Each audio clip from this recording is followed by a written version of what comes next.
What is up, my YouTube friend? I missed y'all. It's only been a couple days, but I missed y'all. Anyway, welcome back to my channel. If this is your first time here, then just welcome to my channel. Go ahead and hit the subscribe button because you will not be disappointed. Today's video, as you can tell by the title, is another true crime and makeup video, and be doing this here look. So if you're interested in hearing the story about Matthew Hoffman's crazy ass, as well as seeing how I achieved this look, then just keep on watching. Matthew John Hoffman was born the son of Patricia and Robert Hoffman, November 1st, 1980.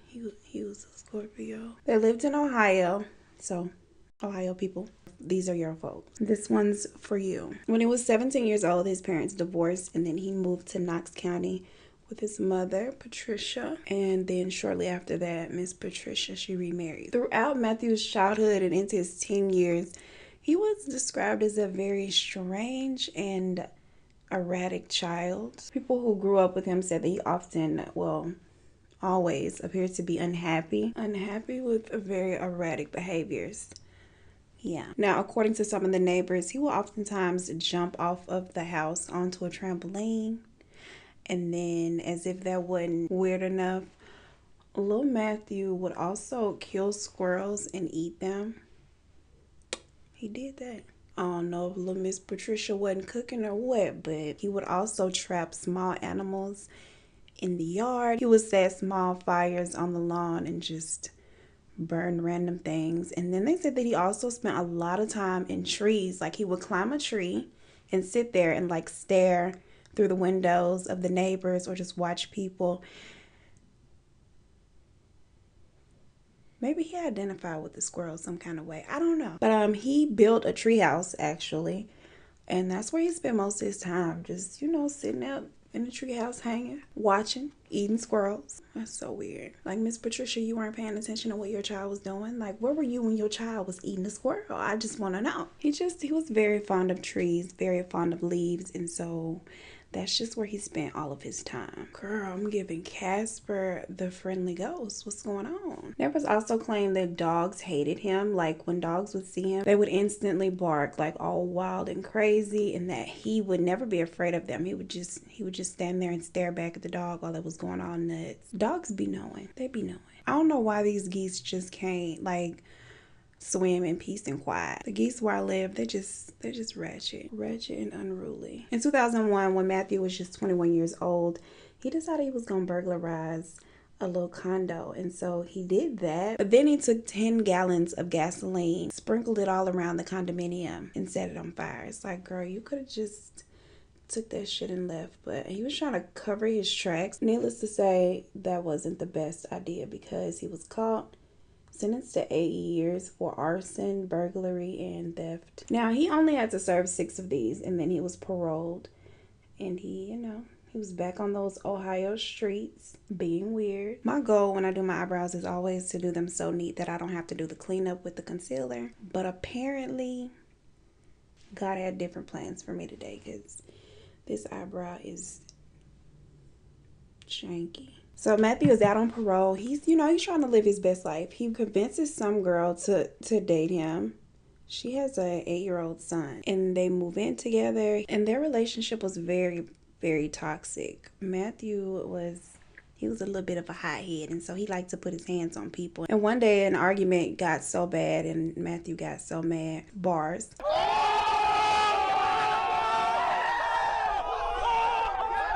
He choked her, and she feared for her life. She felt like, now you didn't took it too far and you might kill me. She decided to take her son and leave him. Kudos to you, girl. I wonder if he was still eating squirrels. Baby, you're not gonna eat no squirrel and kiss me. No, ma'am.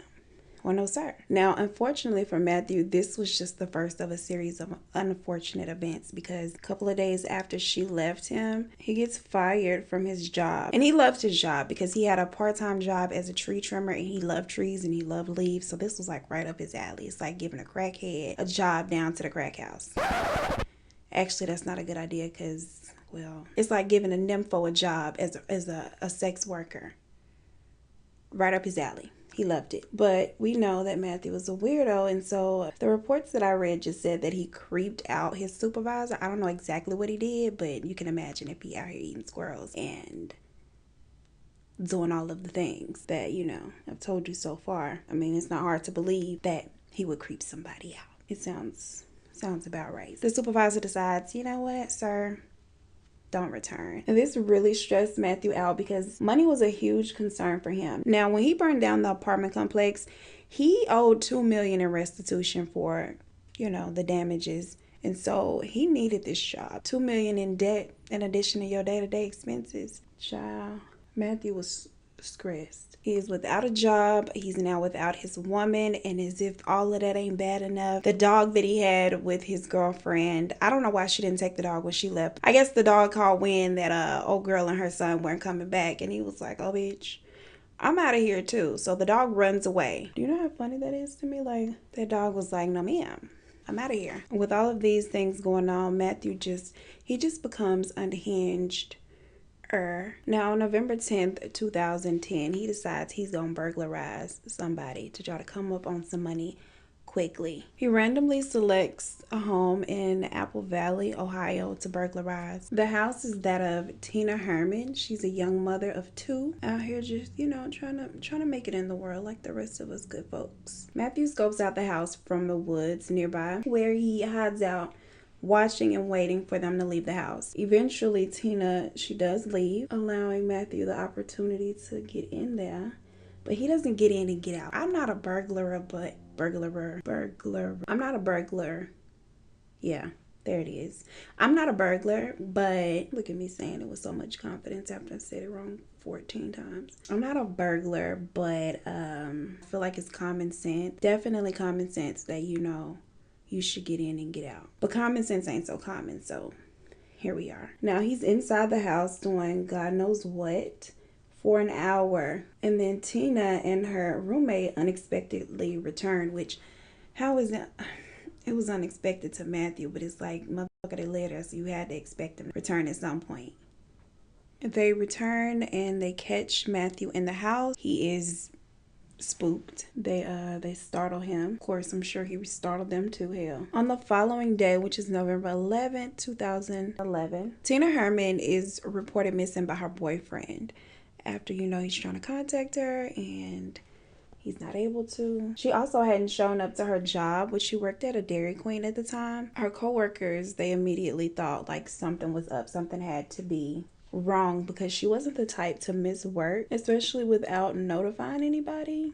And so they decided at that point they were going to go, you know, to her home and check out the scene. Our coworkers, that was very nice of them because my coworkers, if I don't show up to work, they ain't going to come looking for my ass. I tell you that. First of all, I live too far. Most of the people I work with, they're like within 10 minutes of the job. I live 30 minutes. They're not taking that drive. They're going to be like, girl, we hope she okay. That's gonna be the extent of it. And now when they arrive, they see that the roommate Stephanie, her car's in the driveway, but nobody appears to be home. Nobody's answering the door. And then they notice also that there is a substantial amount of blood present at the home, but there's no sign of neither Tina nor Stephanie. At that point, they alert authorities to come investigate because obviously something has happened. Something very bad has happened. Yo, it is unbelievable the amount of noise that is going on in my background now. Like, I'm talking about airplanes, geese, loud motors. Like, I'm annoyed. Police arrive and they note that it's obvious from the amount of blood found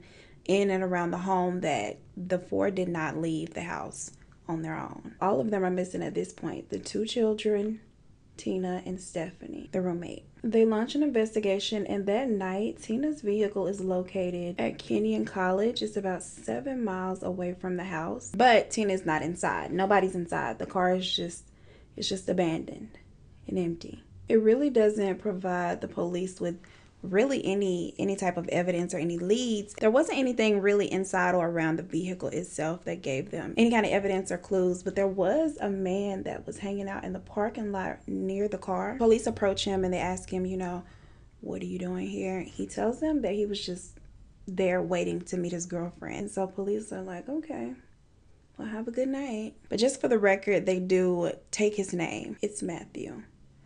Matthew Hoffman. Police spend the next couple days searching the woods around the house, the lake around the house. They use boats, they use helicopters to just overlook the whole thing, just to see like what happened and where these people had disappeared to. Like they had to be somewhere. But their search, it turns up nothing. Like nada. Then they decide maybe we should give this Matthew guy that was hanging out near the car a second look. They decide, hey, homeboy might have been our suspect. At 8 a.m. on November 14th, the SWAT team, they raid little Matthew's home. He was in there asleep on his couch when they came busting in. What they found inside his home kind of amazed them because his entire living room was covered in leaves. I'll insert some pictures because, girl, crazy. Leaves were everywhere. The entire living room floor was 3 feet deep with leaves. 3 feet deep. And of course, this alarmed police because they were like, damn, do you have like mines under these leaves? Are there weapons under these leaves? Like, they didn't know what was under the leaves, girl. They was like, you know what? Are the bodies under the leaves? Like, what's with the leaves? They take Matthew into custody and then they start searching under the leaves. And actually, there was nothing under it but floor. He just really liked leaves. And so while the rest of us are putting down rugs and decorating with little cute shit, cute little vases and things, homeboy was filling up his house with the leaves off the trees. And as police move through the rest of the house, things get even more weird. The entire bathroom wall was lined with grocery bags full of leaves. These bags full of leaves were secured to the wall. Look at this. Over 100 bags were counted. 100. The only food that Matthew had in his whole entire kitchen was a handful of red popsicles in the freezer and 2 dead squirrels. Yep, y'all. He had 2 dead squirrels in the freezer and some red popsicles. He had been catching them, cleaning them, frying them, and using them for food sources. When the police get down to the basement, they find 13-year-old Sarah Maynard, who's the daughter of Tina. Now, she is alive, but her hands and feet were bound to a bed made of leaves. He had this girl down there like a fucking baby bird in a nest. I just don't understand. She was wearing a plastic bag, like a grocery bag, with holes cut out for her legs, like a makeshift diaper. This reminded me of when I was a kid. I would take like Walmart bags, like the grocery bags with the handles, then I would cut 2 maybe I shouldn't be really telling this story comparing myself to a serial killer, but we're here now, so I might as well go ahead with the story. I used to cut holes out of the bottom part for my little sister. Let me show you. I would take a bag like this, cut 2 holes at the bottom for my sister to put her legs through, and then put her little arms to this. It was like a little old plastic romper, girl. I was a little old fashioned designer. I thought, I really just compared myself to a fucking killer. This is a safe place though, or at least I think it is. Don't judge me. When police approached Sarah, she was so much in shock that she just kept telling them that she was late for school and asking if they could take her there. Like, she was just very panicked about being late for school. And they said, of course, that was due to shock. She, of course, didn't know the fate of her family or what had happened to them.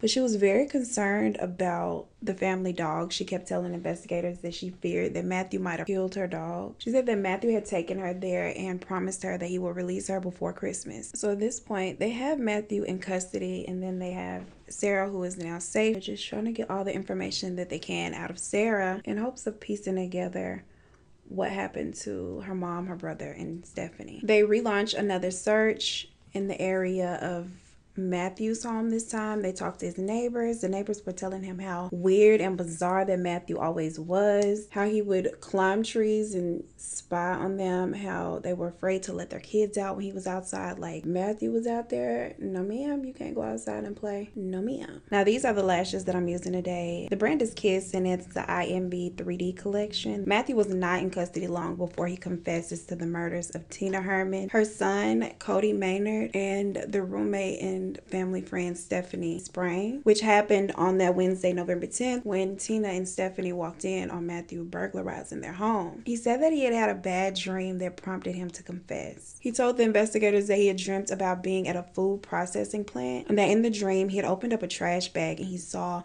a bunch of cut up body parts. He got a knot in his stomach and then it all came back to him. According to Matthew, the motive for the crime was simply robbery. Like, he did not go there to harm anybody. He just went there to rob the place, and they startled him with their return as if they didn't belong there. Like, how you gonna be surprised that people arrive back to their own house?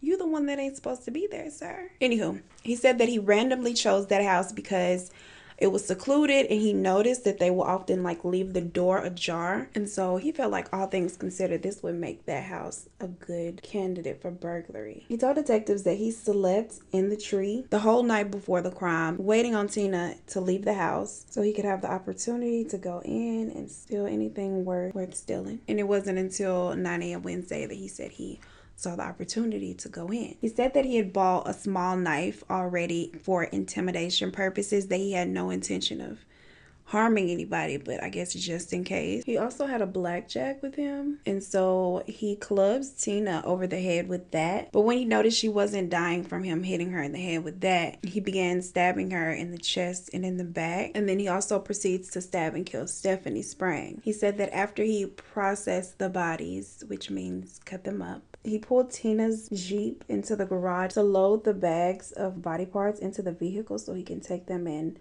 dispose of them. But then Tina's two children, her 11-year-old son Cody and 13-year-old daughter Sarah, they return home, and then they interrupt him. He decides to stab and kill Cody just as he had done Stephanie and Tina. And then he does the same with his body, loads him into the truck. While this is going on, Sarah, she's in shock, right? She bolts to her bedroom where she hides.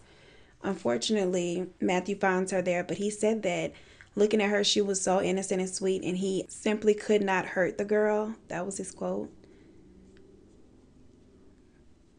So he decides to take her with him instead. So he loads Sarah up in the vehicle along with her family's severed body parts in trash bags in Tina's Jeep, and then they go to his home. And now once he returns home with Sarah and secures her to his little bed of leaves in the basement, he then takes the car, disposes of the bodies, and then ditches the vehicle, which of course that's when police run into him near her vehicle, and they buy his little lie that he was there waiting on his girlfriend. It's like, y'all were so close yet so far away. Like, it's ridiculous. The only thing that's more frustrating in these cases than the murderer is the police work. Like, that's what gets me. Like, y'all, child, I don't know who I'd be more frustrated with, the damn authorities or the murderer. It's just really just a mess. Yeah, I really like this look. I feel cute. Matthew, he admits to sexually assaulting Sarah the 5 days that she was there in the basement. And it's like, sir, you said out your own mouth, I simply could not hurt the girl. Is sexual assault of a child not hurting them? Like, child, it really just gets on my motherfucking nerves. Let me tell y'all something. Say what you want to say about Kim K. That girl makes a mean lip liner, and that's undebatable. Now, Matthew, when he spoke about the time that he spent with Sarah during those 5 days, he spoke about it as if he treated her well. And that how he told it, it was as if she enjoyed her stay. He said that he fed her burgers and fries the whole time, that he gave her a book to read called Treasure Island, and that the two watched both Iron Man movies together. And it's like, sir, all of the things you just named do not negate the fact that you sexually assaulted her and you've kidnapped her, sir. And I don't know, he's just... In his mind, he thought that she was having a good time. He even stated that she liked the bed so much, the one that he made out of leaves. He said that she said it was so comfortable and she wanted to sleep in it. Girl, okay. Now, although he confessed, police had a hard time getting him to tell them where exactly the bodies were located. It's like, sir, you already confessed to committing the murders. You might as well tell us where they are. Now he decides he's going to try to cut a deal with investigators. He tells investigators that he'll write down the location of the bodies on a piece of paper, and then when they go out there, he'll make a fake attempt at escaping, and then they'll shoot him dead.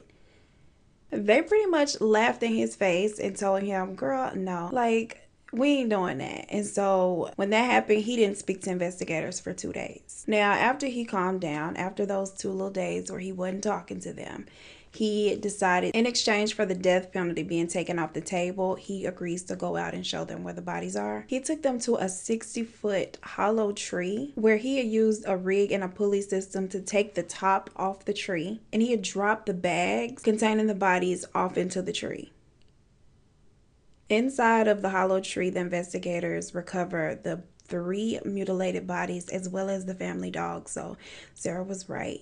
He had killed the dog too. And he tells investigators that he killed the dog because it wouldn't stop barking at him. You know, the canines, they never liked that girl. So there's that. Ultimately, Lil Matthew, he pled guilty to 10 felonies, including aggravated murder and sexual assault. On June 6, 2011, he was sentenced to life in prison without the possibility of parole, which is too good for him. And he remains incarcerated live and well to this day. So if y'all want to send him some hate letters, then let's get together and do it. Speaking of letters, I still ain't wrote Robert's letter, which is why he's still over there haunting my video. Y'all, if I write Robert a letter and that shit starts back playing right, oh girl, I don't know. I don't even know. I forgot in the last video to go over the products I used right quick at the end of the video, but I'm gonna do that now. So before you get out of here, you guys, you know, I made a community post saying that I wanted to do a live stream. Y'all, I have never gone live on anything, like not even Facebook live or IG live. I've never gone live on nothing. So yeah, I'm a little nervous,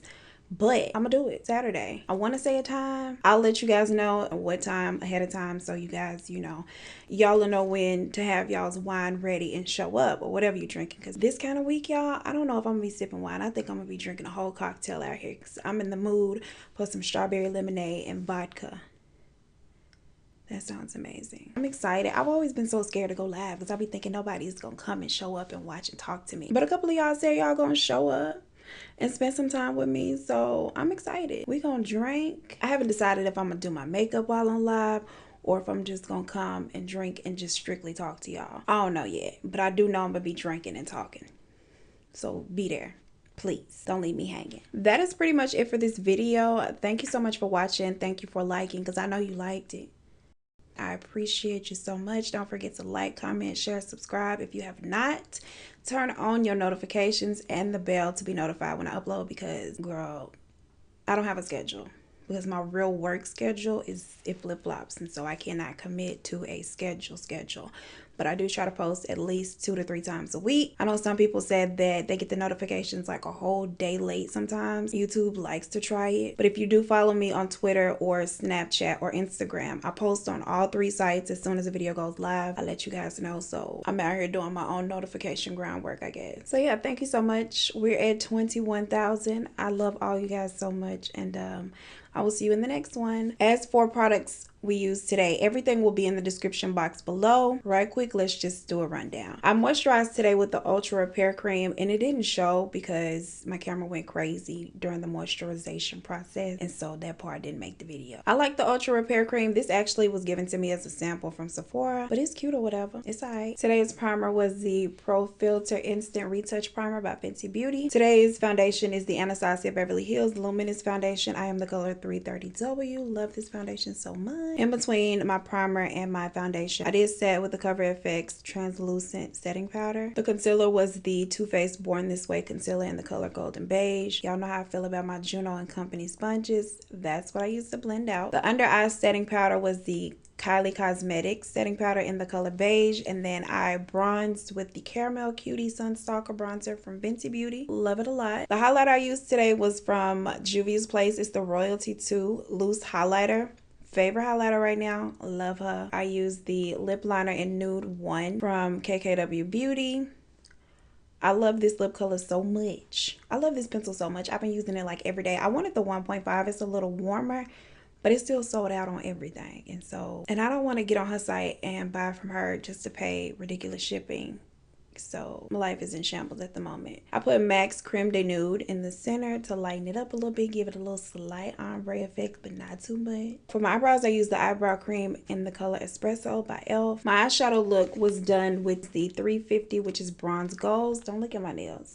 I gotta do my nails. I took them off because I'm braiding my hair at some point this weekend, and I can't braid with the claws, so they had to come off. The specific shade names will be in the description box. I only use one color out of here, so I can go ahead and tell you. The new Jaclyn Hill palette. This pinkish purple color here is this color right here. I'm in it. I already showed you the lashes. They'll still be listed in the description. Mascara was the Beauty Bakerie eyelash icing. Love that. And then I set with the Morphe Luminous setting spray just to make everybody sit down in unison. So yeah, like I said, that is it. Thank you so much for watching, and I will see you in the next one. Peace.